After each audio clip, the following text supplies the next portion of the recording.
अच्छा बेटा, ये हमने लास्ट टाइम पढ़ा था, आई थिंक डिस्टेंस मीटर में बताओ और टाइम बताओ।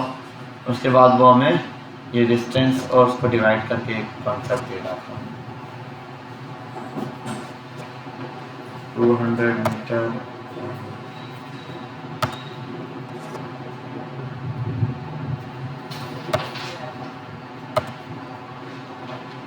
क्या हो गया इसको? अच्छा, डिस्प्ले जो है वो मैंने कंसोल में करवाया हुआ प्रिंट, ठीक हो गया। यही करवाया था लास्ट टाइम, इसी से हम स्टार्ट लेते हैं ज़रा सा, यहीं से आगे चलेंगे। एक कॉन्सेप्ट है छोटा सा, वो ये है कि मैं एग्जांपल दे देता हूँ। प्रॉम्प्ट,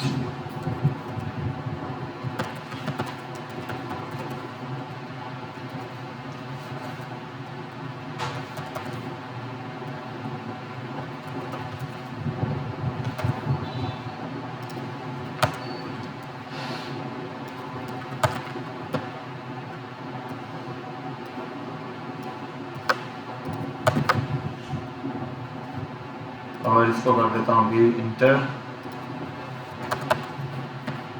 सेकेंड इंटर, ठीक है। और यहाँ मैं एक काम करता हूँ, console.log या डॉक्यूमेंट पे करवा देता हूँ।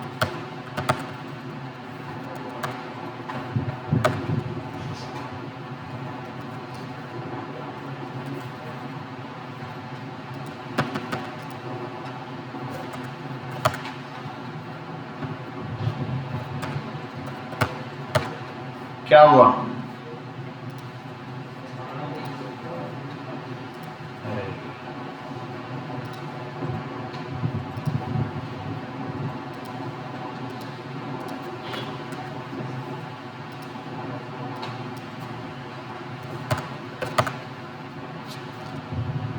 क्या हुआ? एडिशन हो गया? क्या हुआ यहाँ पे? ये दो चीजें एक साथ आ गए, मिलाकर लिख दिया, कॉन्कैटिनेट वाला। ये मैंने एक्सेल में बताया था ना आपको, कॉन्कैटिनेट का मेथड।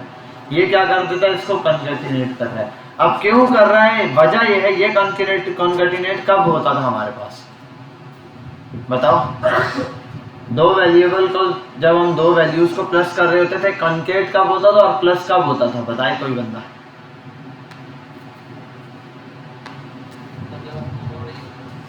हाँ, अगर यानी कि अगर देखो यहाँ पर अगर मैं प्रॉम्प्ट ना हटा दूं, प्रॉम्प्ट हटा दूं, मैं लिखूं 2 एंड लिख दूं 3, अब क्या होगा? एडिशन ही आएगा। अगर मैं इन दोनों को यहां से ऐसे लिख दूं तो इसका मतलब प्रॉम्प्ट में जो वैल्यू आ रही है वो कैसे आ रही है? कॉमास में आ रही है, कोटेशंस में आ रही है। बात समझ आई? वो वैल्यू कैसे आ रही है? कोटेशंस में आ रही है हमारे पास। अब जरा इस चीज को समझते हैं। एक चीज होती है, उसका नाम है टाइप ऑफ। टाइप ऑफ के अंदर आप जिस भी चीज का नाम लिखते हैं उसकी वो टाइप बता देगा। जैसे ए लिखा, ए की टाइप बता देगा, ठीक है। फिलहाल मैं इसको हटाता हूँ, कमेंट करता हूँ, ए के अंदर से ये हटाता हूँ, लिखता हूँ 10। ए की टाइप क्या है? नंबर बताएगा, लेकिन नंबर नहीं आ रहा है यहाँ पे क्योंकि इसको प्रिंट नहीं करवाया। ये रिजल्ट देता है हमें कि भाई स्ट्रिंग है क्या है। मैं इधर आता हूँ डॉक्यूमेंट डॉट राइट पर, और इसके अंदर मैं टाइप ऑफ को प्रिंट कराता हूँ। टाइप ऑफ और ब्रैकेट के अंदर आप जो भी चीज लिखोगे उसकी वो टाइप बता देगा। देखो डॉक्यूमेंट डॉट राइट है, यहाँ जो लिखो आ जाएगा। मैं यहाँ पे लिखता हूँ टाइप ऑफ, ये फिक्स है, और ब्रैकेट के अंदर जो वेरिएबल पास करूंगा उसकी टाइप बता देगा। इसकी टाइप क्या है? नंबर। और अगर इसको देखो इसमें लिखता हूं तो समझ के बात। अभी सिंपल ये समझे दो चीजें कि स्ट्रिंग कैसे बताता है और नंबर कैसे बताता है। कोई मसला यहाँ तक? अब एक नया काम करते हैं, इसको हटा देते हैं।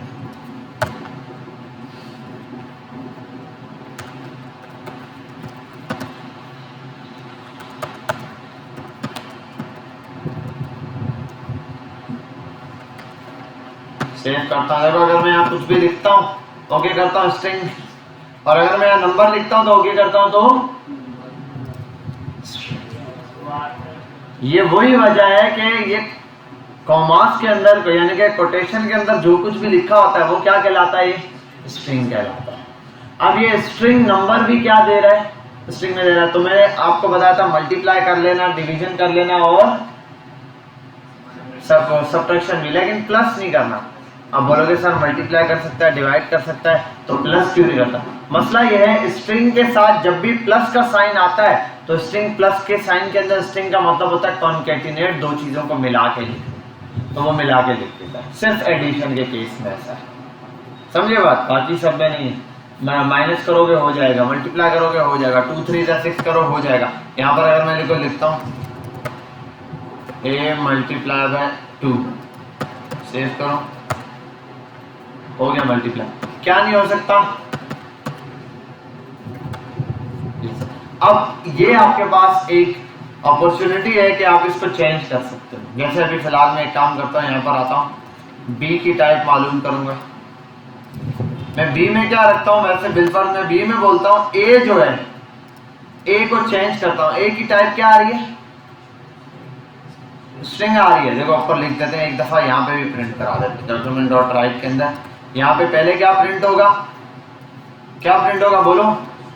पहले b जब a चलेगा, सॉरी ये वाला a की लाइन चलेगी, a हमसे वैल्यू लेगी, उसके बाद वो प्रिंट करेगा, तो यहाँ पर आएगा टाइप ऑफ में a की टाइप क्या?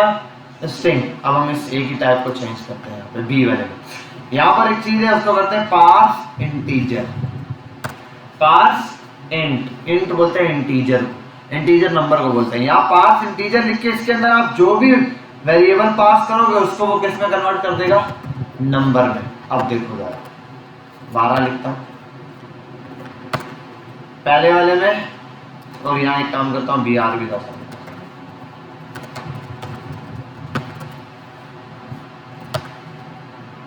पहला वाला क्या है? स्ट्रिंग। दूसरा वाला, हालांकि ये ए ही वैल्यू चल रही है, आप ये भी कर सकते हो। देखो अगर मैं ये हटा दूं ना, देखो जरा, पहले ए में वैल्यू दी, डॉक्यूमेंट डॉट राइट का, बी को भी ए के बराबर किया, बी में क्या वैल्यू होगी? जो ए में होगी। अब देखो यहाँ लिखता हूँ 12, दोनों स्ट्रिंग स्ट्रिंग है, लेकिन यहाँ पास इंटीजर करने से क्या हो गया? वो उसी वैल्यू को नंबर में कन्वर्ट कर देगा। समझ गए बात? क्लियर है? ठीक है। अब एक काम करते हैं, अच्छा एक और चीज भी है, ठीक है, ये वैल्यू दे देगा। आप जो भी लिखोगे यहाँ पे, ये मैं लिखता हूँ, उसको उसने क्या करना है?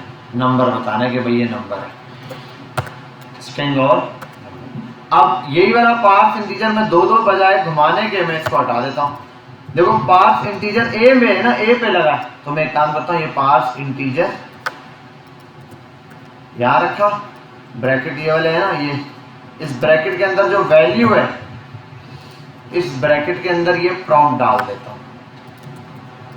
प्रॉम्प्ट है ना पूरा, ये प्रॉम्प्ट पूरा इस ब्रैकेट में डाल दिया।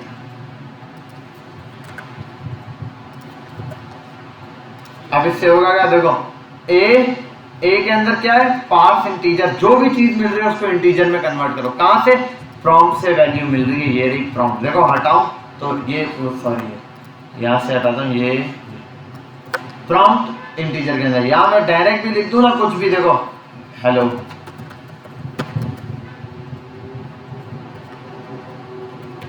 डायरेक्ट भी क्या दे रहा है? नंबर। हालांकि ये नंबर है क्या, उसने नंबर में कन्वर्ट कर देना, बस उसने बोलना ये नंबर ही है।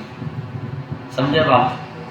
क्या नंबर की टाइप में कन्वर्ट कर दिया, टाइप है बस, आप टाइप किसी की भी कन्वर्ट कर सकते हैं। टाइप ऑफ में अभी इसको बोलेगा ये नंबर है, अब इसका नंबर की तरह ट्रीट करेगा। अब ऐड हो सकेगा तो कर देगा, नहीं होगा तो इग्नोर कर देगा। अब इस पर कॉन्कैटिनेट नहीं लगेगा जब आप प्लस करोगे तो, ठीक है। अच्छा अब एक चीज काम करते हैं, यहाँ पर मैं ये करने के बजाय ये भेज देता हूँ प्रॉम्प्ट। अब देखो अगर मैं यहाँ ये लिखता हूँ 12, तो ये नंबर है। अब मजे की चीज ये कि यहाँ आओ बी, या एक मिनट, टाइप ऑफ को हटाता हूँ, a+2 कर देता हूँ, हो गया। अब एडिशन हो गया। समझे बात? जो एडिशन, इतना काम सिर्फ इसीलिए किया है, जो चीजें समझाई है। पहले तो आपको कॉन्सेप्ट देना था पार्स इंटीजर का, कि पार्स इंटीजर का कॉन्सेप्ट क्या है, फिर ये बताना था कि ये भाई प्रॉम्प्ट जो होता है वो जब भी वैल्यू देता है तो क्या देता है? स्ट्रिंग में देता है। आपको अगर नंबर में चाहिए तो आप कन्वर्ट करो। समझ गए आप? तो मसला तो नहीं। अभी आपके लिए एक टास्क है छोटा सा, वो दे। उस टास्क के अंदर होगा बड़ा सिंपल, प्रोडक्ट प्राइस है। पहले जैसे ही प्रॉम्प्ट आएगा सामने, वो यूजर से पूछेगा आप अपनी प्रोडक्ट की प्राइस बताओ। मतलब यूजर के सामने तीन चीजें शो हो रही होंगी। वो आप चाहे आप जिस तरह लिखो, आप ऐसे भी लिख सकते, जैसे प्रॉम्प्ट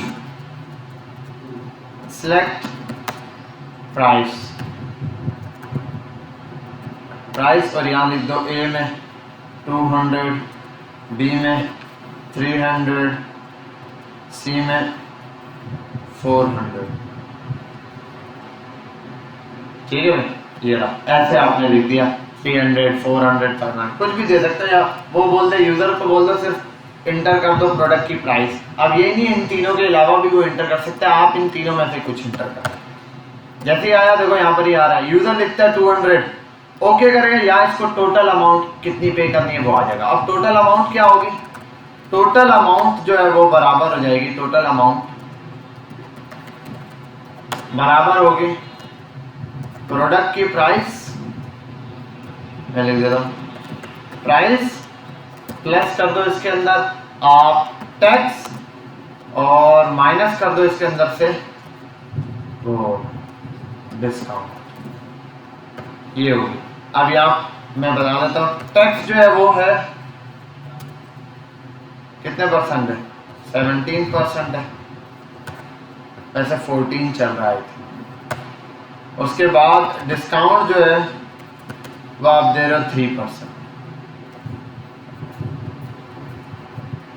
ठीक है भाई, अमाउंट पे अभी आपने खुद निकालना है, डिस्काउंट निकालना है, ये निकालना है। ये तो मैंने लिख दिया 17%। आपने ऐसा फॉर्मूला लगाना है, जो भी अमाउंट ये लिखे उसका 17% टैक्स निकले। यहाँ जो भी अमाउंट वो लिखे वो 73% उसका डिस्काउंट बन जाए। और उसके बाद मतलब ये कि अगर बिल्कुल मैं इसको राउंड ऑफ करता हूँ फिलहाल बताने के लिए 20%। अगर वो 200 लिखेगा, 200 का 20% कितना होता है? हाँ 40, तो यहाँ हो जाएगा खुद ब खुद 40। अगर वो 200 लिखा है तो 3% कितना होगा? 6, तो यहाँ आ गया 6। उसके बाद ये, उसके बाद बस ये फॉर्मूला चलेगा, प्लस हो जाएगा, और यहाँ डॉक्यूमेंट डॉट राइट के अंदर आप ये चीज़ टोटल अमाउंट प्रिंट करा दो। ये आप लोगों ने अभी के अभी ट्राई करना है। फॉर्मूला इसी तरीके से लिखे हैं समझाने के लिए, टैक्स है और ये है 17% और 3%। यहाँ पर आप इसको प्रिंट करा दो। शुरू हो जाए, शाबाश। पॉज करते हैं, पहला ये वाला बता देता हूँ। बहुत अच्छा चैनल, आप यहाँ आओ, बहुत इजीएस्ट वे है ये। मैथ इस फन देखा है आपने, एक ग्रिड सिस्टम बनाया था। यहाँ पर आने के बाद आओ नंबर सिस्टम में,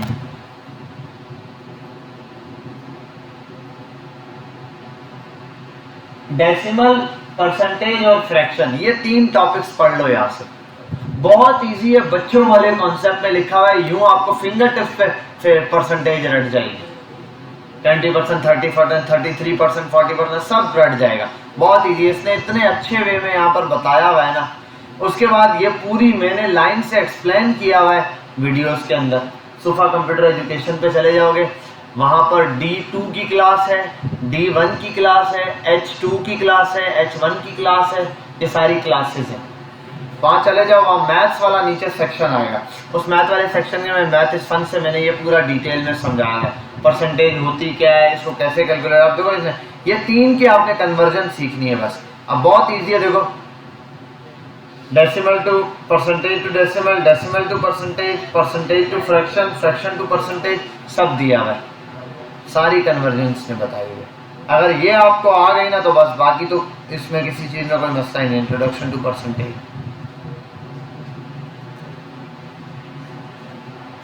लाइन से दिया। फिर टेस्ट के लिए क्वेश्चन है इसके अंदर, ये आपने देख लेने। अब ये परसेंटेज की बेसिक कॉन्सेप्ट है, ये तो बिल्कुल बच्चों वाले काम है, ये आप कर सकते हैं। 4th, 3rd या 4th, 5th स्टैंडर्ड के काम है, बस इस क्लास तक के हैं ये। तो ये आपने जो है बस समझ लेने, ये 3 कॉन्सेप्ट। डेसिमल नंबर से यहाँ पर आओगे, नंबर सिस्टम में जाओगे, नीचे आओगे, ये पढ़ लेना बस। जिसको ये कॉन्सेप्ट आ गया उसके लिए बहुत ईजी है। अब जरा एक बात बताता हूं मैं आपको,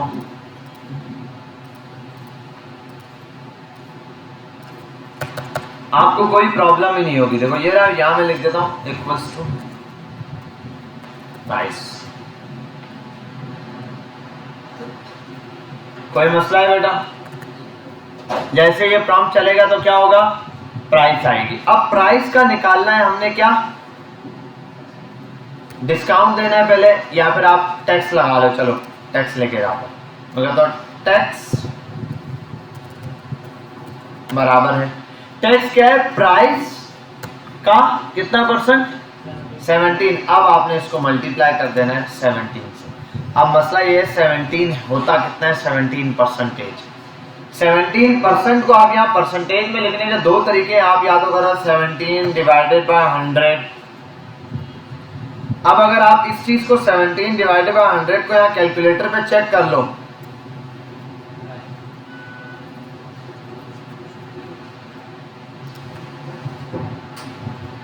चल जाए भाई। मेरा सिस्टम ना काफी दिनों से बिल्कुल थका हुआ चल रहा है, इसको मैं काफी दूर लेके गया था इसलिए थक गया।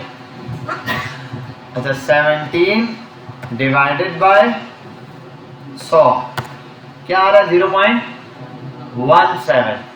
अब एक बात समझनी है आपने, छोटा सा कॉन्सेप्ट, 10% का मतलब होता है 0.1। देखो 100% अगर किसी ने ले लिया ना तो उसका मतलब है 1। एक बंदे ने 200 नंबर का पेपर था, 100% पूरे नंबर ले लिए, कितने नंबर होंगे उसके, 300। 100% पूरे नंबर लिए तो कितने नंबर होंगे, 200। पता है क्या असल में क्या हुआ है, 200 मल्टीप्लाई बाय 1। 100% का मतलब 1, 50% का मतलब क्या होगा, 100, उसका 100 होगा। 15% का पॉइंट में मतलब होगा, परसेंटेज में मतलब होगा 0.5। अगर आप 50 को 100 से डिवाइड करो क्या बचता है, 51 का 50, 52 का 100, 1/2। 1/2 का मतलब क्या है, 0.5। 50 है उसको डिवाइड करो, लिखो ना कॉपी पे बेशक, 50 डिवाइडेड बाय 100, 51 का 50, 52 का 100। नीचे ऊपर क्या बचा 1, नीचे क्या बचा 2। 1 डिवाइडेड बाय 2, 1/2 क्या कहलाता है, हाफ, जिसको बोलते हैं 0.5। ठीक है, तो आपने बस परसेंटेज को एज अ डेसिमल समझना है। परसेंटेज डेसिमल में कितना होता है, 1% का मतलब 0.01%। अब अगर राउंड ऑफ में चलूं तो मैं आप 10% से समझना शुरू करो। 10% से समझना बड़ा इजी है।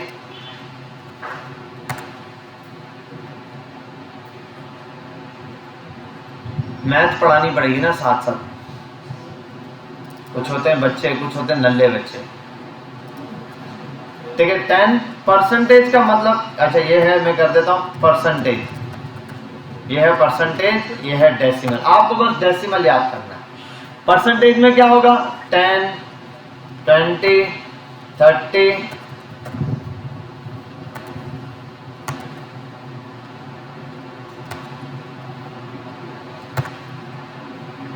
40,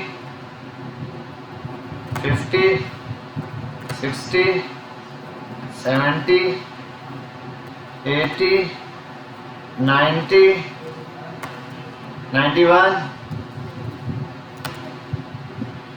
ये लो। अब पॉइंट में क्या है, इसको बोलते हैं 0.1। अब बाकी खींच दो। अच्छा सॉरी, कंट्रोल दबा के खींचो ना यार, क्या कर रहे हो तुम लोग। ओह ये तो बहुत ही गंदा स्क्रीन। 0.2 करना पड़ेगा, 0.3, 0.4, 0.5, 0.6 लिख दो यार, 0.7, 0.8, 0.9 और 1। 10% का मतलब 0.1 से मल्टीप्लाई करना है। जहां लिखा है ना जगह 10%, यहाँ पे कितना परसेंट है, देखो यहाँ अगर होता बिल पर 10% है तो 10 है ना, आप 10 डिवाइडेड बाय 100 भी लिख सकते हो, इसकी जगह आप 0.1 से मल्टीप्लाई करें। 10%। 20% का मतलब निकालना है तो 2, 30% का मतलब 3, 4, 5 का मतलब आधा। आप किसी भी चीज को 0.5 से मल्टीप्लाई करो, हाफ हो जाएगा। 10 को 0.5 से मल्टीप्लाई करो, क्या आंसर आएगा, 5 आएगा ना। 10 का हाफ क्या होता है, 5।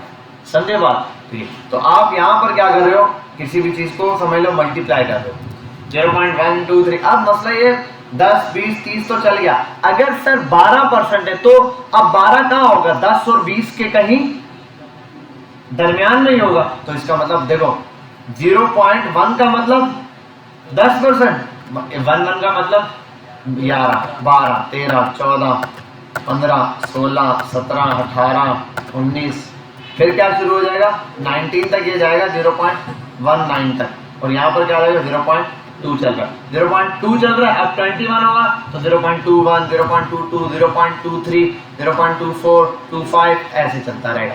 हर पॉइंट के आगे आप जो नंबर लगाओगे वही है 0.19 मतलब 19, ठीक है।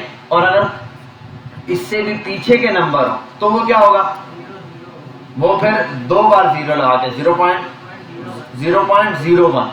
1 2 3 4 5 6 7 8 9 और 10 का मतलब 1। असल में ये भी यही है 1 और इसके नीचे 0 तो 0 पीछे लिखते हैं, समझे बात।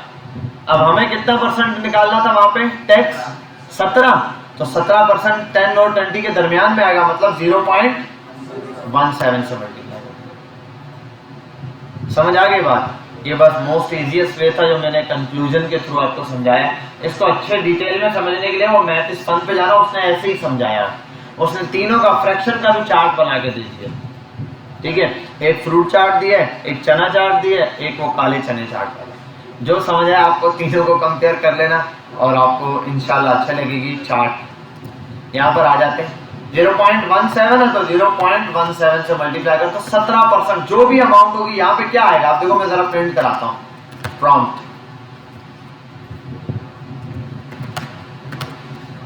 मैं टैक्स को प्रिंट करा के दिखाता हूँ आपको, टैक्स अमाउंट कितनी बन रही है 17% ना। अच्छा 100 का 17% कितना होगा, 100 का 17% कितना होगा, 100 का 17% 17 होगा। 200 का उसका डबल हो जाएगा 34 हो जाएगा, ठीक है। अब 300 का नहीं पूछना, मेरे को प्लस करना पड़ जाएगा। अब यहाँ आओ, मैं लिखता हूँ 100 का 17, कैसे आया, क्योंकि ये यहाँ मल्टीप्लाई प्रॉपर किया। अच्छा ये भी कर सकते हो, यहाँ पर आप ऐसे लिखते हैं 17 डिवाइडेड बाय,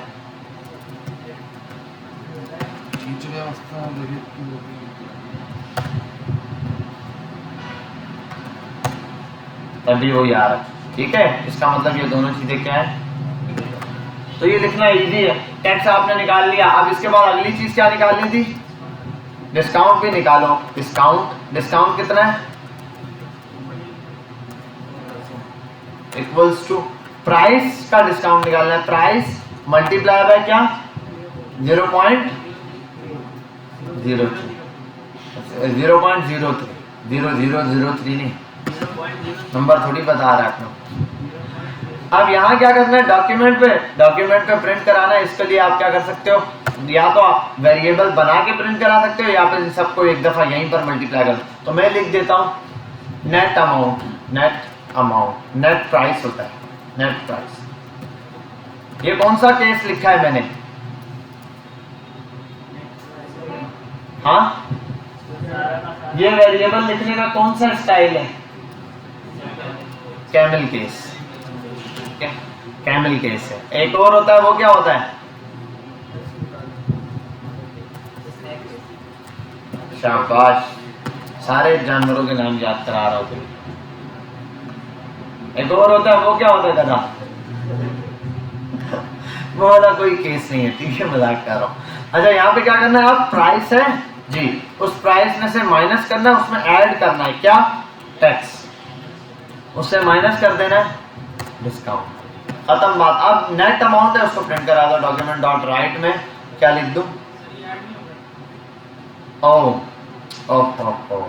ऐड नहीं होगा ना अभी, सबर, एरर आने दो ना। यहाँ क्या है, नेट प्राइस, ये आ गया सेव, और यहाँ आओ और यहाँ आगे देख लो कितने लिखो, 234, गलत आ रही है अमाउंट, क्यों, ये प्लस नहीं हो रहा, प्लस नहीं हो रहा, ये प्लस नहीं हो सकता, कॉन्कैटिनेट हो जाएगा। उसके लिए हम क्या करते हैं, यहाँ आते हैं और दुआ करते हैं, पास एंड और इंट और फ्लोट के दरमियान फर्क भी बता देता हूँ आपको। और यहाँ पर अब ये नंबर में कन्वर्ट होकर आ गया। अब मैं यहाँ आ जाता हूँ, लिखता हूँ 300। ठीक है भाई, कितनी अमाउंट पे करनी है? 300 उसकी प्राइस थी, ठीक है, लेकिन नेट अमाउंट कितनी पे करनी है?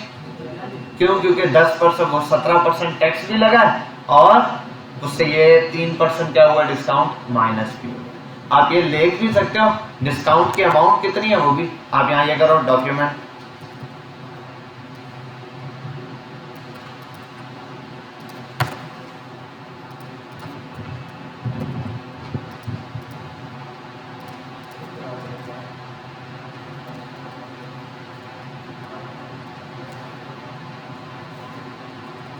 लिखता जाता हूँ। यहाँ इसको कर देता हूँ, यहाँ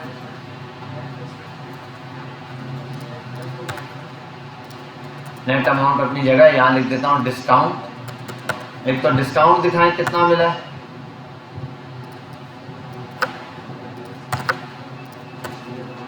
और यहाँ पे कर देते हैं क्या? टैक्स की वैल्यू जो होगी वो प्रिंट होगी। टैक्स एडेड, टैक्स सिर्फ लिख देता हूँ, टैक्स बराबर है इतने के, और उसके अलावा डिस्काउंट, ये डिस्काउंट मिला है, और उसके अलावा नेट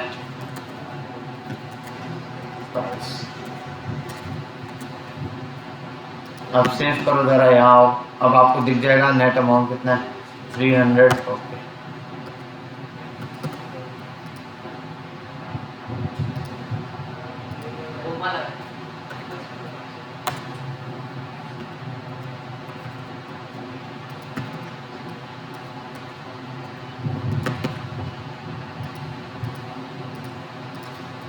मम्मा लगा दो। चलो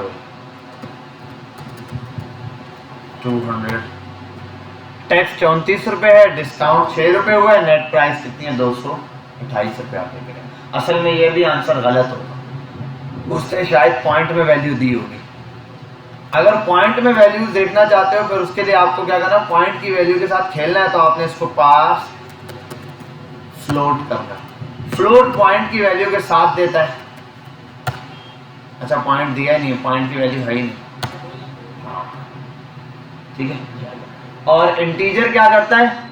इंटीजर राउंड ऑफ नंबर देता है। ये क्या करता है? पॉइंट की वैल्यू भी आपको शो करवाएगा, जो भी वैल्यू 51 पॉइंट डॉट लगा के आगे डॉट डॉट डॉट। इसको भी हम कम कर सकते हैं, अपनी मर्जी से ला सकते हैं। 2 चाहिए, उसके बाद 3 वैल्यू चाहिए, जितनी चाहिए हम ला सकते हैं, लेकिन वो आगे थोड़ा मुश्किल काम है। समझ गए बात? किस किस को ये बात समझ आ गई? क्लियर है? ये टेक्स्ट आपके पास लिखा हुआ है, 5 मिनट है, 4 मिनट हो गए आप। अच्छा बेटा, ये जो अभी तक हमने लिखा है, काम किया है, ठीक है, हमें प्रॉम्प्ट समझ आ गया। यूजर से वैल्यू लेने आगे, पॉइंट नंबर 1। पॉइंट नंबर 2, हमें वेरिएबल में वैल्यू स्टोर करना आगे, ठीक है। हमें डॉक्यूमेंट का पता है, हमें कंसोल पे प्रिंट का पता है, और हमें कंफर्म प्रॉम्प्ट। अच्छा, ये प्रॉम्प्ट भी विंडोज का पार्ट है। हाँ, वो जब हमने बोला विंडो डॉट कंफर्म होता है, विंडो डॉट अलर्ट होता है, ये प्रॉम्प्ट भी उसी का पार्ट है। ये हमने पढ़ लिया और ये चीजें हमने देख ली। अब थोड़ा आगे चलते हैं। अब अगली चीज क्या उसको समझना है। अगली चीज ये है कि जब भी जावा स्क्रिप्ट के अंदर वेरिएबल को डिफाइन करने लगते हैं, वेरिएबल को हम लिखने लगते हैं, तो वेरिएबल के लिखने के कुछ कॉन्सेप्ट्स हैं। अब वो क्या है वो देखने पड़ेंगे, ठीक है। क्या क्या है मैं लिखता हूं, देखो var a, क्या लिखा? var a। ये var क्या है? यहाँ 3 वर्ड है, उसको समझते हैं पहले।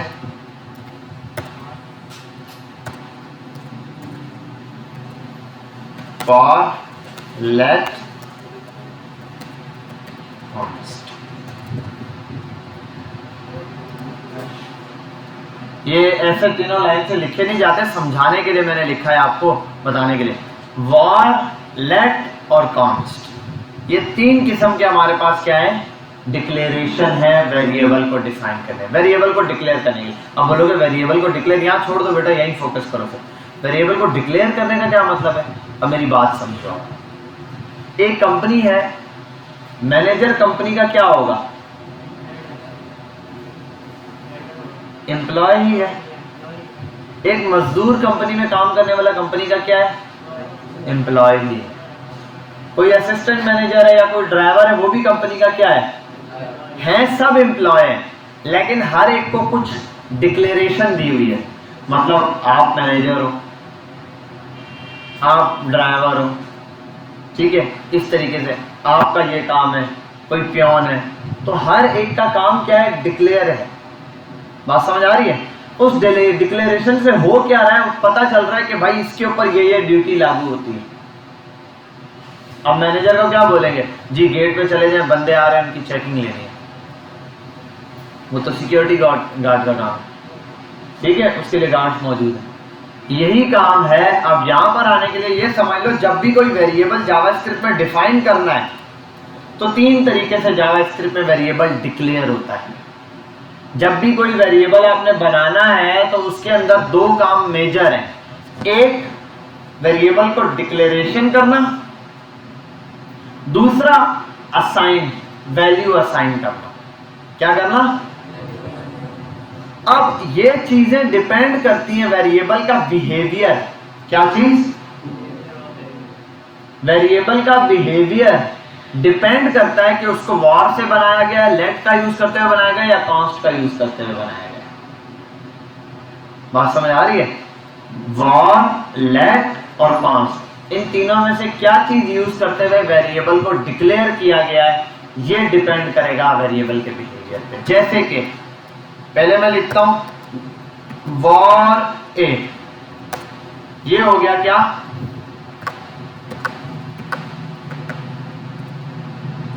डिक्लेरेशन।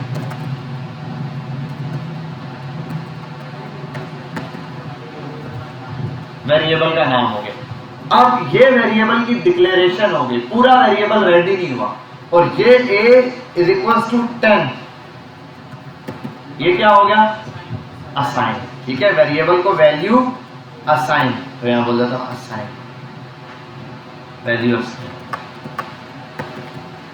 अब बोलोगे भाई क्या फर्क है sir, a is equal to 10 लिख दें या वॉर? दोनों के अंदर डिफरेंस है। वॉर से बनाया गया वेरिएबल नॉर्मल वेरिएबल होता है, उसको री डिक्लेयर भी किया जा सकता है और री असाइन भी किया जा सकता है। क्या किया जा सकता है? री डिक्लेयर भी और री असाइन भी। जैसे कि मैं लिख देता हूं ए को प्रिंट करा देता हूं, सेव करता हूं, यहां आ रही है 10 वैल्यू। अगर मैं नीचे आ जाऊं, यहां दोबारा कर दूं a is equal to war, या sorry war a is equal to 20, एक ही लाइन में भी कर सकता हूं ये काम। क्या रिजल्ट आया? 20। या मैं ऐसे कर दूं वॉर a और a is equal to 20। Variable दोबारा डिक्लेयर भी कर दिया और दोबारा असाइन भी। मैं ये भी कर सकता हूं, ये हटा दूं, मैं सिंपल यहां लिख दूं a इज इक्वल टू 20। चल गया। अब ये क्या है? जब भी वार से कोई वेरिएबल बनाया गया उसको आप किसी भी पॉइंट पे रीअसाइन कर सकते हो और री डिक्लेयर कर सकते हो। ये किसका बिहेवियर है? वार से बनाया हुआ वेरिएबल का, वार लफ्ज के डिक्लेरेशन। यानी कि यहां पर आ जाऊं, अगर मैं लिख दूं, एक ही लाइन में भी लिख सकता हूं। इस एक लाइन में 2 पार्ट होते हैं असल में।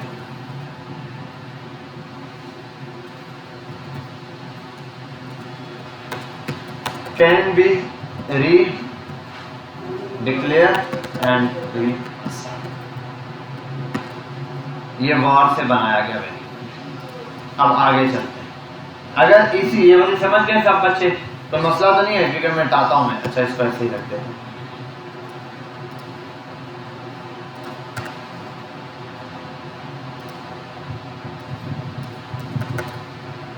मैं यहां पर आता हूं, अब लेट करता हूं।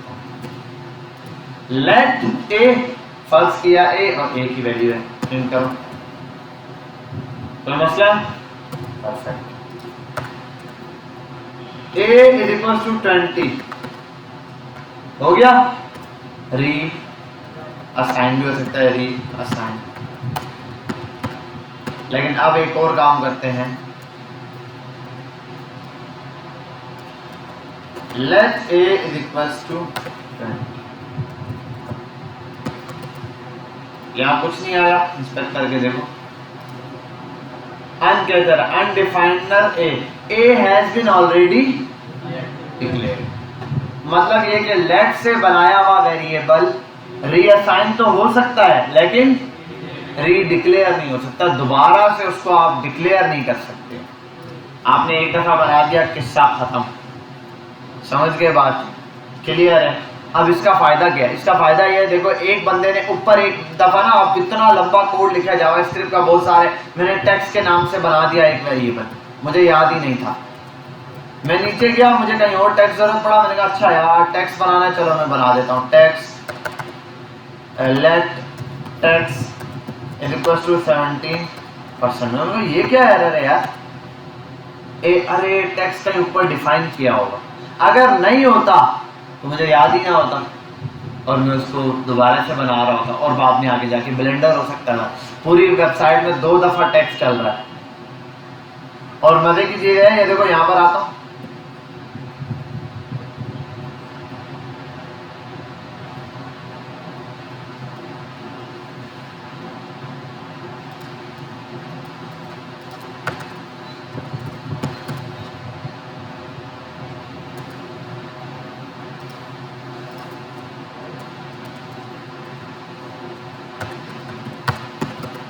एरर है या नहीं?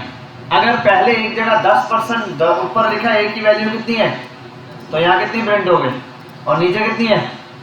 अब देखो अगर एक दफा मैंने ऊपर टेक्स्ट डिफाइन कर दिया होता 17%, आगे जाके चेंज होता, मैंने दोबारा यूज किया, यहाँ भी 17%, 2 दफा मैंने टेक्स्ट लिख के 17% यूज कर लिया, ओके।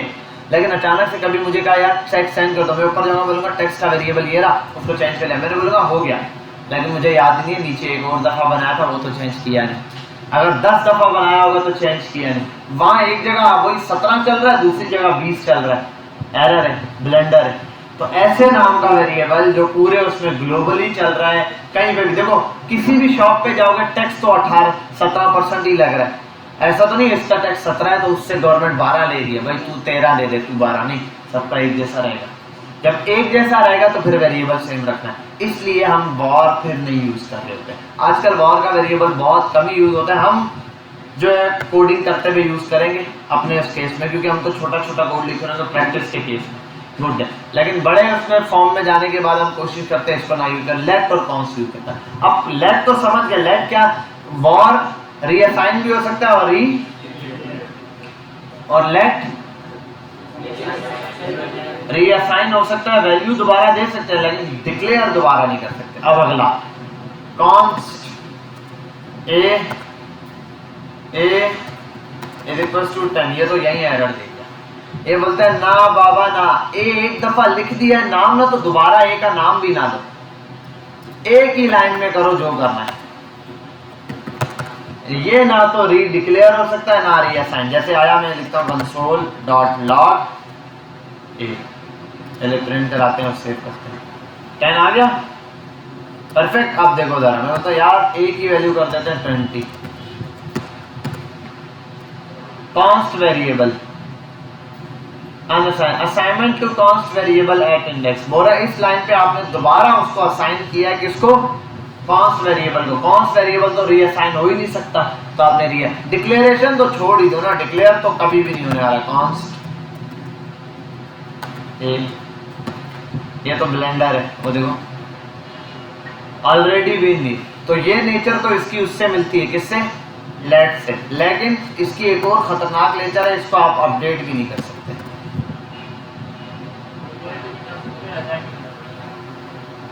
अब बहुत सारी जगहों पे ये वाला यूज होता है कॉन्स्ट, ताकि आजाद भी खत्म हो जाए। आपने एक दफा वैल्यू दे दी, हो सकता है आपको वैल्यू याद ही ना हो, कभी आप गलत कर दी, वो बोलता है नहीं एक दफा वैल्यू दिए, जहां वैल्यू दिए वहीं से चेंज करो पूरे प्रोग्राम। अच्छा, इसका मतलब ये नहीं है कि आपने अब कॉन्स्ट से एक वेरिएबल बना दिया, आप और बना ही सकते, बना तो सकते हो, आप बनाओ कॉन्स्ट बी बराबर है 30, ये चलेगा। ये वाला अलग है, मतलब ए को दोबारा नहीं डिफाइन कर सकते आप लोग। क्या समझे, किसको नेटिव द्वारा डिफाइन कर सकते हैं? ए को नहीं, बी तो आप बनाओ, सी बनाओ, डी बनाओ, वेरिएबल चेंज करते रहो। एक नाम के वेरिएबल की बात हो रही है, नाम हो रही है साइन हो सकता है, नाम हो रही डिक्लेयर हो सकता है। बात समझ गए? क्लियर है? कोई मसला तो नहीं है? यहाँ इसको पॉज करूंगा, 2 मिनट देता हूँ, 3 मिनट देता हूँ। Hello hello. अच्छा बेटा आप थोड़ा सा यहाँ पर आते हैं, कुछ चीजें हैं जिनको समझना है, क्या है वो जरा सा देख लेते हैं। बस यहाँ पे फोकस, काम छोड़ दें सब बंदे, सब लोग काम धंधा छोड़ दें। अच्छा अब क्या करना है, हमने ये करना है कि हाँ, हमारे पास है यहाँ पर आउटलाइन, उसके अंदर हमने देखना है ये डेटा टाइप्स पढ़नी है। क्या पढ़नी है? डेटा क्या होता है पहले तो ये बताओ। पीस ऑफ इंफॉर्मेशन, मतलब आपका नाम क्या है? ये भी एक इंफॉर्मेशन, ठीक है। इस क्लास में कितने स्टूडेंट? नंबर की फॉर्म में इंफॉर्मेशन। अब डेटा मुख्तलिफ टाइप में हो सकता है, टेक्स्ट की फॉर्म में हो सकता है, नंबर की फॉर्म में हो सकता है, हाँ या ना की फॉर्म में हो सकता है, ट्रू एंड फॉल्स जिसको कहा जाता है, अनडिफाइंड डेटा हो सकता है या नल हो सकता है। अच्छा मेजर डेटा के अंदर ना 2 टाइप्स हैं, एक है प्रिमिटिव या जावा स्क्रिप्ट के अंदर, हाँ ये हर लैंग्वेज के अंदर डेटा की थोड़ी बहुत टाइप चेंज होती है, वैसे मेजर टाइप्स वही रहेंगी, बड़ी बड़ी टाइप्स हैं, लेकिन थोड़ी बहुत कुछ टाइप्स हैं जो आगे पीछे होती हैं। जावा स्क्रिप्ट में 2 किस्म की टाइप्स होती हैं, एक है प्रिमिटिव डेटा, दूसरा है रेफरेंस डेटा टाइप। क्या क्या है? और रेफरेंस डेटा। अब जो प्रिमिटिव डेटा है वो क्या क्या होते हैं भाई? वो स्ट्रिंग है, नंबर्स है, बुलियंस है, अनडिफाइंड है और नल है।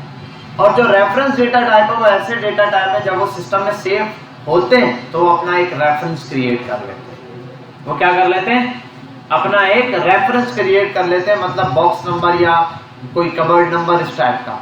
और जो प्रिमिटिव डेटा है वो खुद ही एक डेटा है, बस सिंपल, उसके अंदर एक डेटा स्टोर है, अपने नाम से जाना जाता है। लेकिन जो ये रेफरेंस डेटा टाइप है इनके अंदर बहुत सारा डेटा स्टोर हो सकता है, देखिए मल्टीपल्स डेटा स्टोर होता है और उनके रेफरेंसेस होते हैं। पहले तो आते हैं यहाँ पर प्रिमिटिव डेटा। इसके अंदर क्या है? प्रिमिटिव डेटा में पहली चीज है स्ट्रिंग, ये तो अब हम कब से देखते आ रहे हैं। कोटेशन के अंदर, डबल कोटेशन के अंदर या सिंगल कोटेशन के अंदर आप जो वर्डिंग लिख रहे होते हैं वो क्या कहलाती है? स्ट्रिंग कहलाती है। ये टेक्स्ट होता है, ये कुछ भी नंबर फॉर्म में हो सकता है, ये ऐसी चीजों पे लगाया जाता है जहां पर आपने कोई कैलकुलेशन ना करनी है। मतलब फोन नंबर है, फोन नंबर पे कोई कैलकुलेशन करनी होती है, प्लस माइनस मल्टीप्लाई, ठीक है। ईमेल पे कोई कैलकुलेशन करनी होती है, नाम पे कोई कैलकुलेशन करनी होती है। ऐसी चीज जिसपे कोई कैलकुलेशन का ताल्लुक नहीं है, टेक्स्ट की फॉर्म है बस। आपका मैसेज वो क्या होता है? आप व्हाट्सएप पे जो मैसेज टाइप करके भेजते हो किसी को, वो सब क्या होते हैं?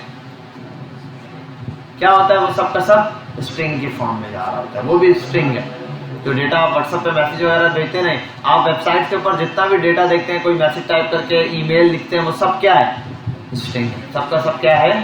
स्ट्रिंग। बात समझ गए? नंबर्स, आपको पता है नंबर को डिक्लेयर करना बड़ा सिंपल है।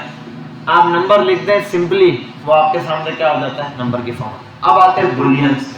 डेटा टाइप में वैसे अब दिखाना है मुझे, तो मैं यहाँ पर आ जाता हूँ टाइप ऑफ का यूज करते हुए, डॉक्यूमेंट डॉट राइट, और यहाँ आता मैं सिंपल आपको वैसे ही बता देता हूँ। स्ट्रिंग के लिए stng लिख देता हूँ मैं। स्ट्रिंग का वर्ड यूज नहीं कर सकता क्योंकि वो फिक्स है। ये वाला वर्ड, ये वाली चीज जो है वो क्या है? स्ट्रिंग है। This is string data.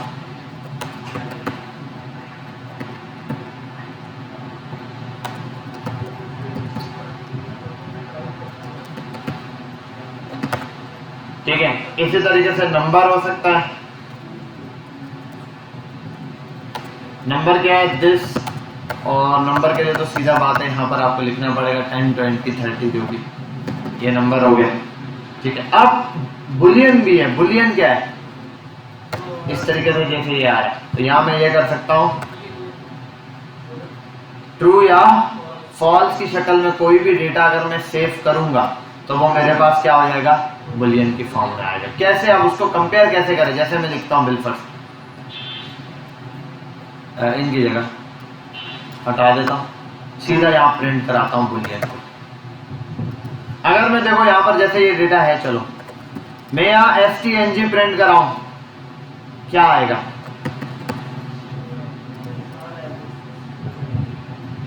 अगर मैं यहाँ पर आ जाऊं nbr प्रिंट कराऊं, हो गया सर, ठीक है घुमा दें। यहाँ पर क्या आएगा?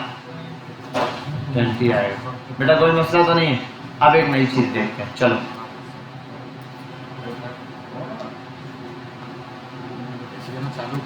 चालू कीजिएगा, मैं लिखता हूं। अच्छा अब तक हमने देखा ये जो मैं, एक मिनट रुक जाए, ये ऑन हो जाए स्क्रीन आप, चलो ये ऑन हो जाए।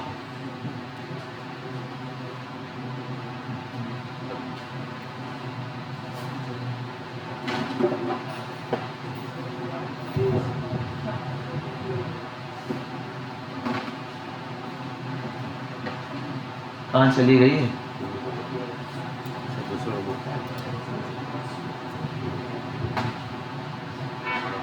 पता नहीं, बच्चे ले जाते हैं पीछे, देखना वो रहा। अच्छा भाई यहां पर आते हैं, अगर मैं ये लिख दूं नंबर बराबर, अब ये सिंगल है, सिंगल का मतलब होता है, देखो आपका नाम रेहान है, आपका नाम रेहान है, दोनों बातों में क्या डिफरेंस है? एक में मैंने बता दिया है कि भाई आपका नाम रेहान है, एक में मैं क्वेश्चन हूं यानी कि कंफ्यूज हूं, कंफर्म करना चाह रहा हूं। ये जब आप सिंगल इज इक्वल टू में कोई भी चीज लिखते हैं उसका मतलब होता है स्ट्रिंग बराबर है 30 के। और अगर ये कर दूं ना,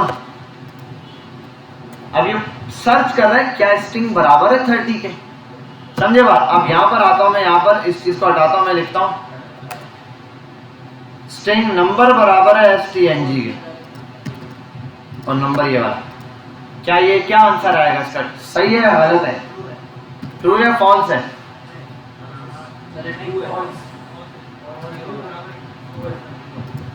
कहाँ प्रिंट कराया आपने? अच्छा डॉक्यूमेंट डॉट राइट की स्पेलिंग क्या आया? क्यों? हाँ अगर मैं ये कर दूं 30, बात समझ आ गई? क्लियर है? अच्छा अब एक बात बताओ, अब क्या आएगा? नहीं अब तो मैं सिंपल ये पूछ रहा हूं कि क्या ये बराबर है या नहीं।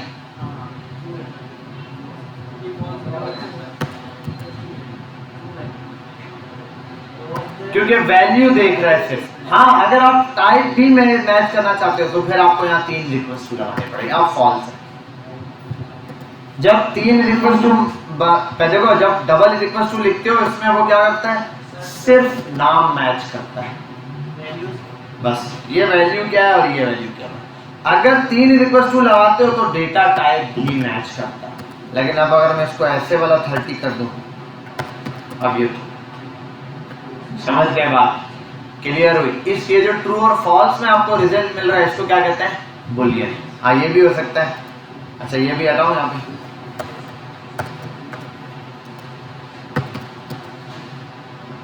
ग्रेटर देन या इक्वल्स टू है, मैं कर देता हूं नंबर 10, फॉल्स। ना ये बड़ा है ना ये बराबर है, 29 तक भी फॉल्स आएगा। हाँ ये कर सकता हूं, सिंगल में आ जाओ। अब बताओ फॉल्स। हाँ ये कर दूं, अब ऐसे कर दूं ट्रू, क्योंकि नंबर लेस देन स्ट्रिंग है। ये वाले सेंटेंस भी याद करने हैं आप लोग। जिस तरफ इसकी नोक होती है इसका मतलब होता है वो साइड छोटी है, और जहां मुंह ओपन होता है वो साइड बड़ी है। ऐसे इसको रट्टा मान लो, मैंने बचपन में यही रट्टा मारा था, याद ही नहीं होता था। एक दफा इसकी वजह से मार खा लिया था। अच्छा वाला चीजें पता थी कि भाई हाँ आंसर आ गया, ये ग्रेटर देन ये और ये ला, यही नहीं पता था मुंह किस तरफ ग्रेटर देन का लेते हैं। टेस्ट में फेल हो गया, किचन में सही हो गया, फिर मैंने रट्टा मार दिया जिस तरह मुंह खुला हुआ होता है। ठीक है भाई, ये आ गया आपके पास ये सिंगल। और अगर ऐसे लगा दो तो एरर देगा क्योंकि पहले आपने ये वाला सिंटैक्स दिया लेस देन या बराबर रखो, ठीक है। अच्छा एक minute, number is less than, हाँ नंबर छोटा हो या बराबर हो, नंबर छोटा है या बराबर है। हाँ अगर इसको कर दूं 31 तो फॉल्स हो जाएगा क्योंकि नंबर ना तो छोटा है ना तो बराबर है। अगर 30 कर दूं तो ठीक है, ट्रिपल इज इक्वल टू लगा दूं तो, और ये इसके साथ ही सॉरी सिंगल में ट्रिपल इज इक्वल टू, अब डेटा टाइप भी मैच करेगा। बात समझ गए?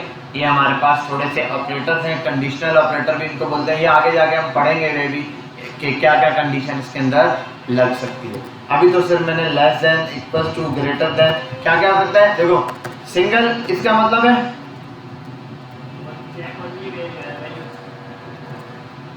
इज इक्वल टू, ये है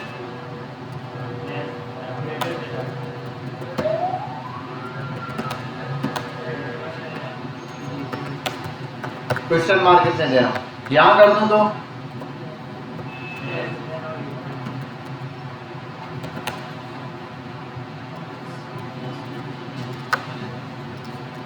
ठीक है। और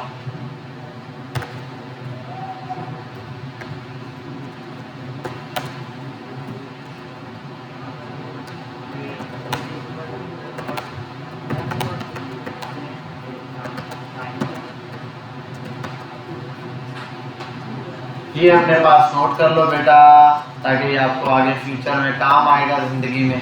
क्या पता बस पे चढ़ो जैसे ड्राइवर, बस ड्राइवर पूछ ले बेटा तब जाने देंगे घर, इस इक्वेशन का सॉल्यूशन बताओगे। चलो चलो जल्दी से देखो किसका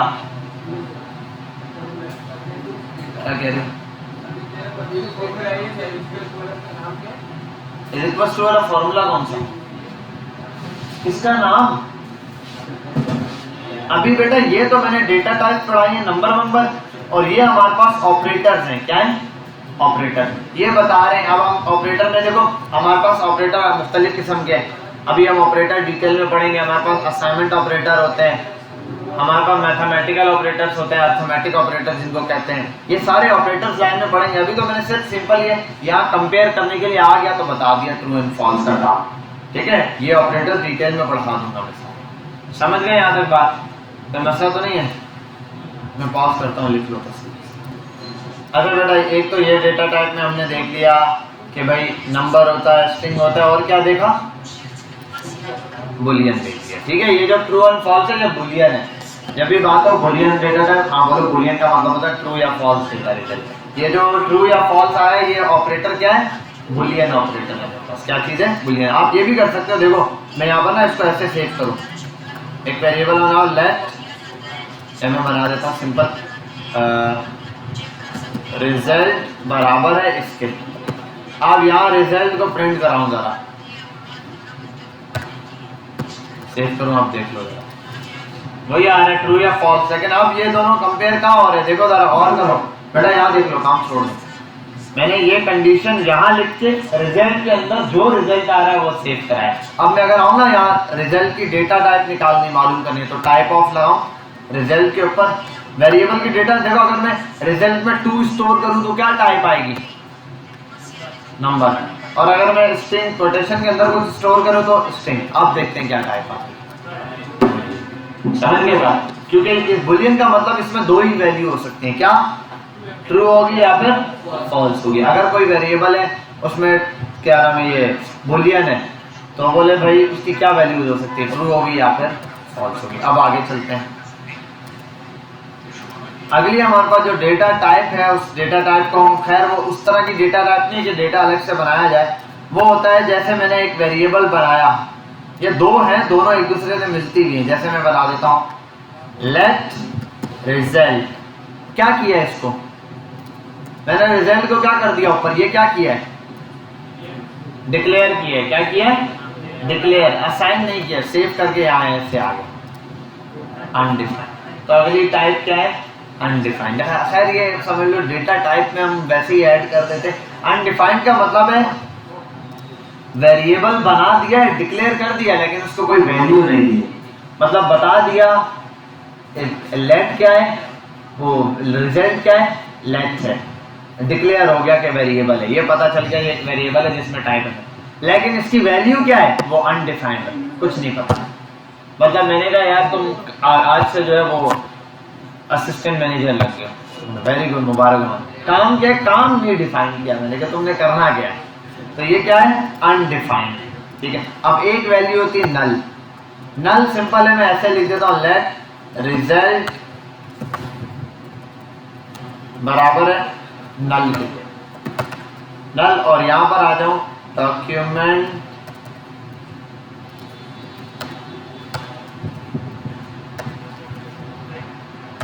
पहले तो रिजल्ट को प्रिंट कराते हैं, नल आ रहा है, और यहां कर देता हूं टाइप ऑफ रिजल्ट, सेव करते हैं, ऑब्जेक्ट में टाइप किया। ठीक है, अब ये जो नल आ रहा है ये क्या है, इसको समझना है। नल असल में होता है, तब आती है ये वैल्यू जब एक चीज को असाइन कर दिया जाए। सबसे पहले डिक्लेयर कर दिया, वैल्यू भी असाइन की, लेकिन जो वैल्यू असाइन की है ना वो खाली है, वो वैल्यू क्या है, खाली, नल। अब ये खाली वैल्यू पता है कहां बन सकती है, खाली वैल्यू बनती है इनपुट में फॉर्म जमा कराते हैं। ठीक है, अभी हम खैर इसको ज्यादा छेड़ेंगे नहीं, मैं छेड़ूंगा तो आपके सर के ऊपर से बाउंसर जाएगा, इसलिए हम सिर्फ ये, तो बस याद कर लेना अनडिफाइंड और नल में डिफरेंस है। अनडिफाइंड का मतलब है वैल्यू डिक्लेयर कर दी है वेरिएबल, वैल्यू असाइन ही नहीं की है, कुछ नहीं बताया, और इसमें नल में क्या है, वेरिएबल डिफाइन भी कर दिया है, उसकी वैल्यू भी बता दी है कि कहां से आएगी, इनपुट से आएगी, पता चल गया, लेकिन इनपुट से जब वैल्यू आई है तो वो क्या है, खाली, नल। इनपुट में फॉर्म किसी ने डायरेक्ट सबमिट करवा दिया तो वो वैल्यू क्या हो गई है, नल। ठीक है भाई, आगे जाके हम देखेंगे वैल्यूज को, हम फिर कंडीशन भी लगाते हैं आगे जाके कि भाई फॉर्म अगर नल है, एक बंदे ने ईमेल लिखा नहीं और ओके कर रहा है तो फॉर्म सबमिट नहीं होगा, वो कंडीशन हम नल के ऊपर बेस पे बनाते हैं कि खाली नहीं होना चाहिए, नल नहीं होना चाहिए। समझ गया बात? अच्छा, अब आगे चलते हैं, ये भी पता चल गया हमें डेटा टाइप्स में भी। अब थोड़े से कुछ और डेटा टाइप्स भी होते हैं, एरे है, ऑब्जेक्ट है, फंक्शन है, डेट है और मैथ्स है, ये भी हम देख सकते हैं आगे जाके, इसको देखेंगे। और ये हमारे पास कुछ आते हैं operators, arithmetic, assignment, logical, comparison और टर्नरी। इससे पहले हम एक काम करते हैं, अर्थमेटिक ऑपरेटर हम देख चुके हैं, अर्थमेटिक देखे नहीं देखे, देख लिए, प्लस माइनस मल्टीप्लाई और डिवाइड वगैरह, ये जो भी हम लोगों ने देखे हैं, प्लस माइनस मल्टीप्लाई और डिवाइड। वैसे मैं बता देता हूँ, इसके अंदर आप ये करो, यहाँ लिख दो a is equal to 10 plus 10 आप कर रहे हो, ये जो इसके दरमियान आप लगा रहे हो ना, ये क्या है, अर्थमेटिक। अच्छा, इस अर्थमेटिक में एक चीज मैं बता दूं, 2 मल्टीप्लाई बाय 2 और डॉक्यूमेंट डॉट राइट, और लिख देता हूँ यहाँ पे क्या ब्लेंडर है, अच्छा डबल स्टार डाल दिए, आंसर तो फिर भी आ रहा है, और सिंगल डाल दूँ तो भी आ रहा है, तो कौन सा ज्यादा बेटर है, सिंगल वाला बेटर नहीं है, ये बेटर है। 2 3 8, ये है असल में बेस और ये उसकी है पावर, ये असल में लिया जा रहा है क्या, एक्सपोनेंट। ठीक है भाई, पावर के लिए। तो ये एक हमारे पास चीज बाकी थी जो मैंने बताया कि मैं आपको बता देता हूँ किस तरीके से ये काम करता है, समझ गए बात? तो हमारे पास अर्थमेटिक में प्लस माइनस मल्टीप्लाई और डिवाइड, ये तो आप देखो स्टार्ट में मैं आपको ये पढ़ाता ना, टाइप्स होती हैं अर्थमेटिक, और ये पागल हो जाता। अभी सीधा काम करवा दिया आपको, अब बता रहा हूँ जो आपने किया वो था क्या, प्लस माइनस मल्टीप्लाई और डिवाइड जो आपने किया है वो क्या थे, अर्थमेटिक के। अर्थमेटिक में एक और हमने ऐड कर दिया, वो क्या है, ये डबल मल्टीप्लाई वाला एक्सपोनेंट के लिए। तो अगर किसी में भी कोई स्क्वायर लेना है, कोई बोलता है भाई अब अगर आपको ये नहीं पता होता, वो बोलता है 2 को 10 दफा मल्टीप्लाई करो, तो बहुत मुश्किल होता, आप कर दो 2 को 10 दफा, और यहाँ पे 1024, 2 2 4 4 2 8 8 2 फिर आगे इसके ऊपर। ठीक है, पावर है 2 की पावर 10, इसका मतलब 2 की पावर 10 मतलब 2 को 10 दफा मल्टीप्लाई किया, समझ गए बात? ये हमारे पास 3 होता ना, अब देखो तो 3 की पावर 2, 3 की पावर 2 का मतलब 6 नहीं होगा, 3 2 6 3 3 9, मतलब 3 के ऊपर 3 2 बार है। यहाँ लिखो 3 के ऊपर 3 3 बार है। 3 3 9 9 3 27। समझ गए बात? क्लियर हो गई? तो ये आपके पास एक मैथमेटिक्स का छोटा सा और फॉर्मूला है जिसको क्या कहते हैं, एक्सपोनेंट। ये हमारे पास प्लस माइनस मल्टीप्लाई और ये अर्थमेटिक है। अच्छा, कुछ मैं भूल ना जाऊं इसके लिए हम गूगल पर आते हैं और साथ में arithmetic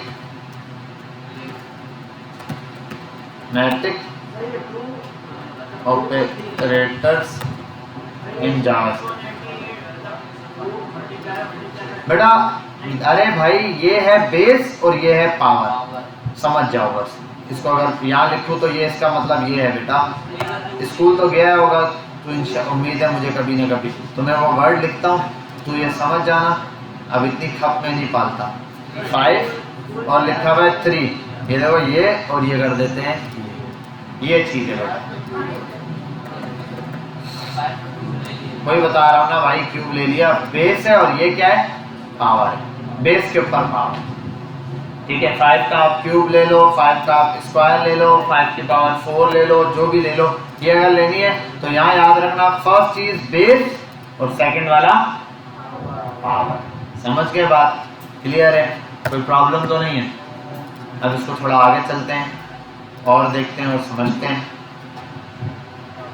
plus, addition, minus, multiplication, 2 बार की एक्सपोनेंशियल, डिवीजन, मॉड्यूलस। मॉड्यूलस क्या होता है भाई? ये होता है रिमाइंडर। मतलब 10 को 2 कर देता है, ये देखना पड़ेगा 10 मॉड्यूलस 2। हाँ अच्छा सॉरी, 0 ही बचेगा। 10 2 से पूरा डिवाइड हो जाता है या नहीं? 2 के टेबल में अगर 10 को 2 से डिवाइड करो तो 5 बचता नहीं है, 5 से मल्टीप्लाई होता है, बचेगा क्या? 0, रिमाइंडर कुछ नहीं बचता। लेकिन अगर 11 को मल्टीप्लाई कर दो तो 2 5 10 और 11 में से 10 गया तो 1 रिमाइंडर। तो ये क्या बचा? वो आप बनाते ना, एक मिनट यहाँ गूगल पे ही दिखाते हैं, हम बोर्ड पे जाने की जरूरत नहीं है हमें। रिमाइंडर एंड डिवीजन, फोटो दिखाओ। ये बेटा ये रहा 3 3 9, 10 में से 9 क्या? ये रिमाइंडर कहलाता है, ये क्वोशिएंट कहलाता है, ये डिविडेंड कहलाता है, डिविडेंड, और ये डिवाइजर कहलाता है। ठीक है, ये आपके पास है। तो 10 इस तरीके से मॉड्यूलस, ये परसेंटेज नहीं लेता, किसको लेता है? ये मॉड्यूलस लेता है। अच्छा और भी है इसके अंदर, वो भी देख लो यार, क्या क्या दिया है इन्होंने। ये तो अरे ये तो वैसे उसमें देता है, हाँ ये तो उसमें देता है, इंक्रीमेंट और डिक्रीमेंट। अच्छा ये असाइनमेंट में, सॉरी असाइनमेंट में अलग है। इंक्रीमेंट और डिक्रीमेंट क्या है जरा समझ लेते हैं अभी। अगर ए के आगे 2 बार प्लस लगा दूं मैं, अब ए को प्रिंट कराया, ए की वैल्यू क्या है? 11 ना, स्क्रीन पे देखो क्या प्रिंट हो रहा है। इसका मतलब होता है इंक्रीमेंट, 1 प्लस हो गया, क्या हो गया? 1 ऐड हो गया। समझ गए बात? 2 बार देखो, यहाँ ये करता हूँ a + 2, अब ठीक है a की वैल्यू क्या आ रही है? ऐसे ही आ रही है। लेकिन अगर मैं यहाँ पर आगे लिख देता हूँ प्लस प्लस, अब क्या आ रही? समझ गए बात? क्लियर हुई? तो इस तरीके से a पे हमारे पास जो वैल्यू आ रही है वो इंक्रीमेंट है। अगर ये कर दूं माइनस माइनस तो, और हाँ ये जितनी दफा करूं प्लस,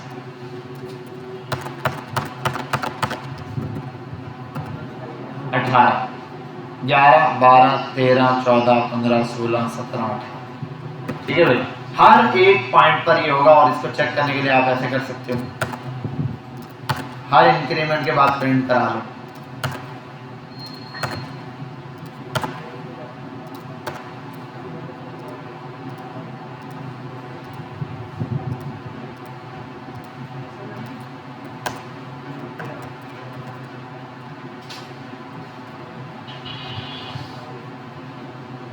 अरे ये क्या हो गया?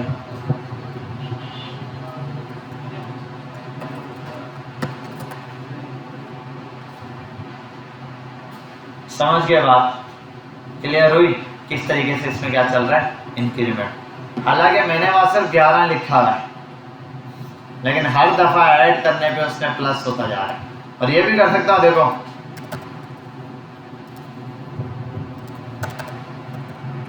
एक एक छोड़कर क्या वैल्यू आई, 12 11 12 11 12 11, क्योंकि यहाँ 11 में एक ऐड हुआ 12 हो गया, फिर एक कम हो गया 11, फिर 12 11 12 11 12 11। ठीक है भाई, समझ गए बात, क्लियर है, कोई मसला तो नहीं।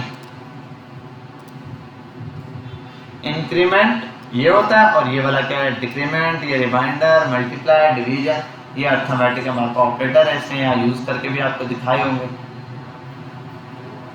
सारे यहाँ पर। अच्छा इसमें एक और भी होगा, डिविडेंड, रिमाइंडर, इंक्रीमेंट, एक्सपोनेंशियल भी बता दिया। एक्सपोनेंशियल में देखो बता रहे कैसे एक्स और वाई की वैल्यू ले रहा है। ठीक है, ये आपके पास अर्थमेटिक आ गया। आगे एक और ऑपरेटर होते हैं, वो होते हैं असाइनमेंट ऑपरेटर। असाइनमेंट ऑपरेटर ये होते हैं भाई, equals to, plus equals to, minus equals to, multiply equals to, फिर डिवाइड इक्वल्स टू।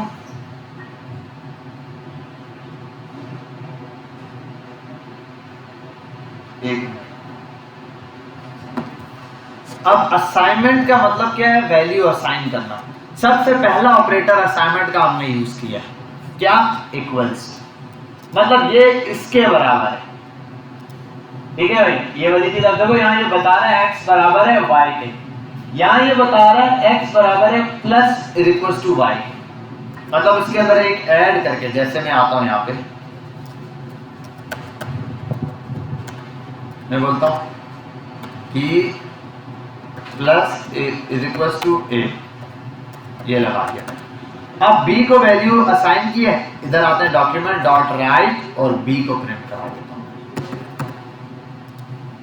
क्या हो गया, b की वैल्यू, सॉरी b की वैल्यू नहीं थी ना, एक मिनट, क्या ब्लेंडर मार दिया है, तो मैं नीचे एग्जांपल में दिया हुआ है। अच्छा ये सारे ही दिए हैं इसने, ऑपरेटर असाइनमेंट भी और बिट वाइज भी। एक मिनट, इक्वल्स टू में कैसे, इक्वल्स टू 5, हाँ इक्वल्स टू 5, यहाँ आते हैं a को यहाँ देना है और यहाँ पर वो वैल्यू ऐड करनी है जो नाम है। अब ये क्या है, इसको जरा समझ लेते हैं। यहाँ पर आता हूँ मैंने, अच्छा a प्रिंट कराया हुआ है, b प्रिंट कराया हुआ, ठीक है। अब इसमें और इसमें कोई बड़ा डिफरेंस नहीं है, ये असाइनमेंट ऑपरेटर है, 11 के अंदर कितना ऐड करना है, तो वो ऐड हो रहा है, ठीक है, एक ही ऐड होगा। अब एक एक हर दफा मुझे 11 के अंदर 5 दफा, हर दफा में मतलब 5 ऐड हो, तो मैं उसको 5 दफा ये लिखता रहूंगा।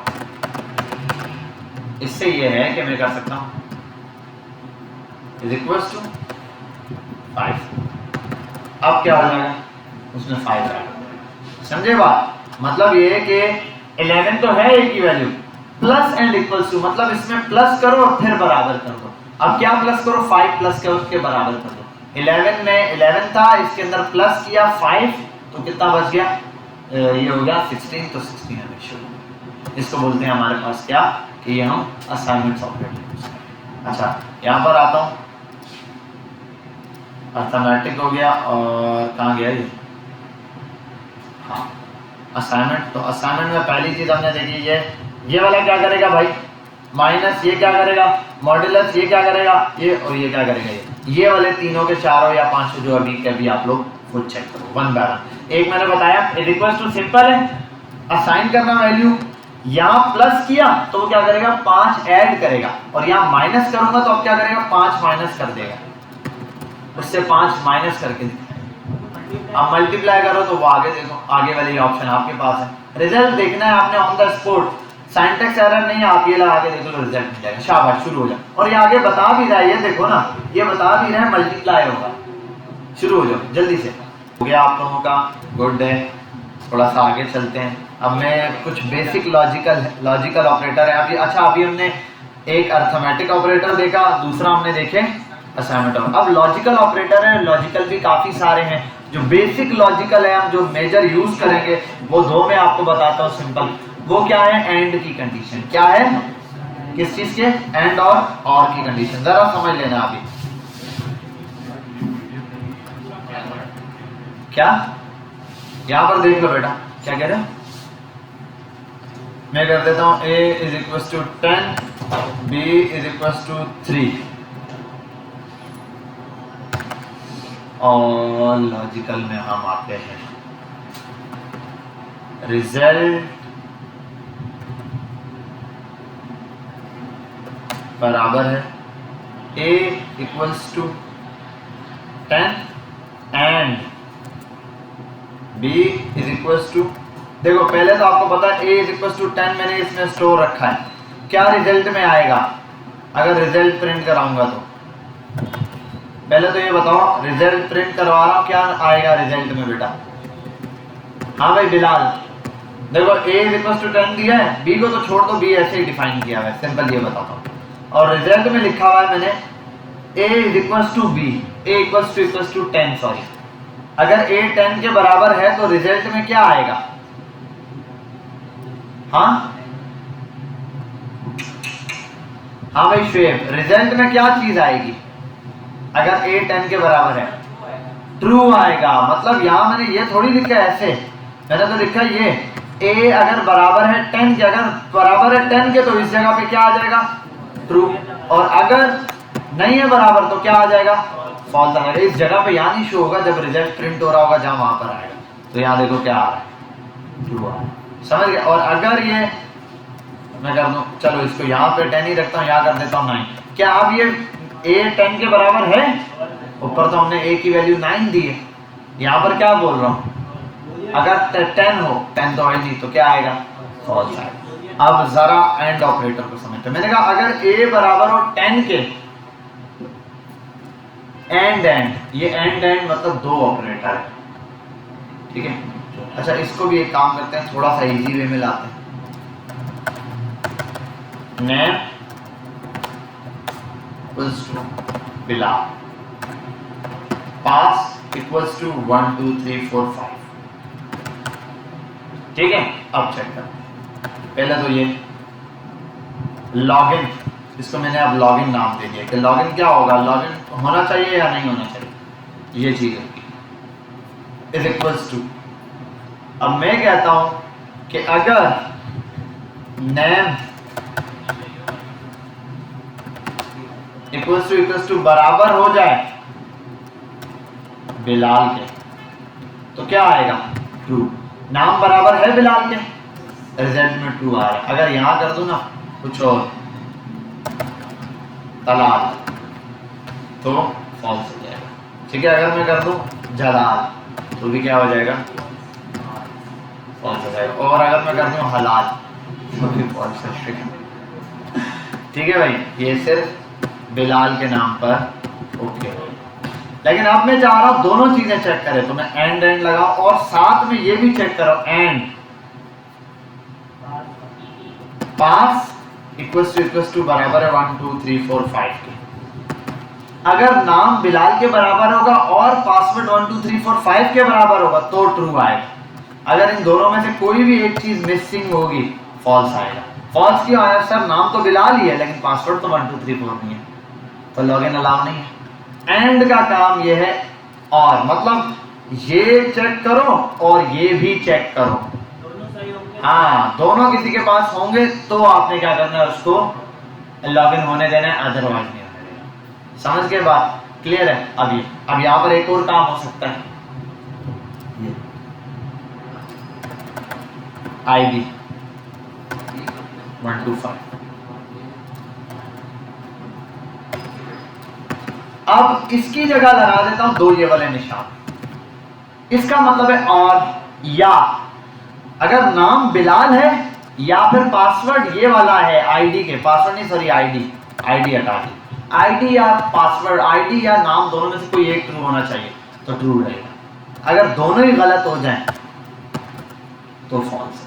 अगर बिल्कुल ये गलत है 1 2 5, अब आईडी ठीक है, तो कहीं कहीं होता है ना आईडी या ईमेल लिख दो, आईडी या नाम लिख दो, ये वो और की कंडीशन होती है। जहां होता है ईमेल और पासवर्ड दोनों करेक्ट हो, वहां क्या लगा होता है एंड की कंडीशन। तो ये है एंड के ऑपरेटर, ये वाले हैं, एंड लगा दो तो दोनों परफेक्ट चाहिए तभी चलेगा। और में दोनों हो तब भी चलेगा, और अगर दोनों में से कोई एक भी ठीक हो जाए, मतलब ये तो एग्जैक्टली है लेकिन ये सेम नहीं है, फिर भी चल रहा है। ठीक है, समझ गए बात? जब तक दोनों गलत नहीं हो जाएंगे, दोनों चीजें ही आप गलत बताओगे, तब तक अलाउ नहीं आपको। समझ आई बात? क्लियर है? कोई मसला तो नहीं है, कोई इश्यू तो नहीं है? इजी है, जबरदस्त। अब आप एक वो बनाओ, टास्क आपको देते हैं। टास्क बड़ा सिंपल सा है, एक प्रॉम्प्ट आए, वो पूछे नाम बताओ, दूसरा प्रॉम्प्ट आया बोले पासवर्ड बताओ। नाम आपने लिखना है BMJ, समझ लो ईमेल है, नाम BMJ, पासवर्ड है BMJ123, स्मॉल में ही सब BMJ123। अगर मैं BMJ लिख देता हूं BMJ123 और पासवर्ड और ये दोनों चीजें सही लिखता हूं, तो लॉगिन दे दे। क्या दे दे? लिखा हुआ आ जाए यू आर लॉगिन, यहां पर लिखा हुआ आ जाए। जैसे जैसे ना मैं बताता हूं जुल्फर, ये हटाता हूं, दो प्रॉम्प्ट चलेंगे। मैं सिंपल एक काम करता हूं, prompt prompt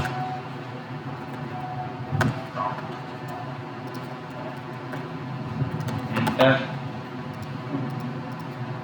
name password, save किया। यहां देखो पहले नाम आएगा, मैंने लिख दिया BMJ, एंटर। पासवर्ड वाला BMJ123, एंटर किया तो यहां पर आ जाए यू आर लॉगिन या you are allowed to add.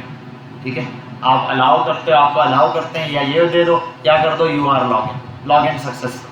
और अगर दोनों में से कोई एक भी गलत हो जाता है तो बोल दे नॉट लॉगिन, या एरर दे दे, इनवैलिड ईमेल और पासवर्ड का ऑप्शन दे दे। ठीक है, ये चीज आपने की। अब ये आपने खुद सोचना है, जो तरीकेकार मैंने बताया इसी तरीके को इस्तेमाल करते हुए आपने लॉगिन सिस्टम बनाना है। अभी यहाँ ये याद रखना, कुछ ज्यादा तो रमखान नहीं बनना, इफ एल्स की कंडीशन नहीं लगानी है, खेलना इसी के ऊपर है। बच्चों के देने वाला इफ और एल्स वाला पढ़ लेते हैं जरा, यूट्यूब पे 2 मिनट की वीडियो होगी, इफ एल्स देख लेंगे, नहीं बनाना इसी से। इफ एल्स पे तो फिर बड़ा टास्क मिलेगा ना, इफ एल्स पे तो बच्चों वाला काम थोड़ी नहीं। इस पर तो बोलेंगे भाई किसी ने अगर ये किया गूगल का सर्वर हैक होके यहाँ, ठीक है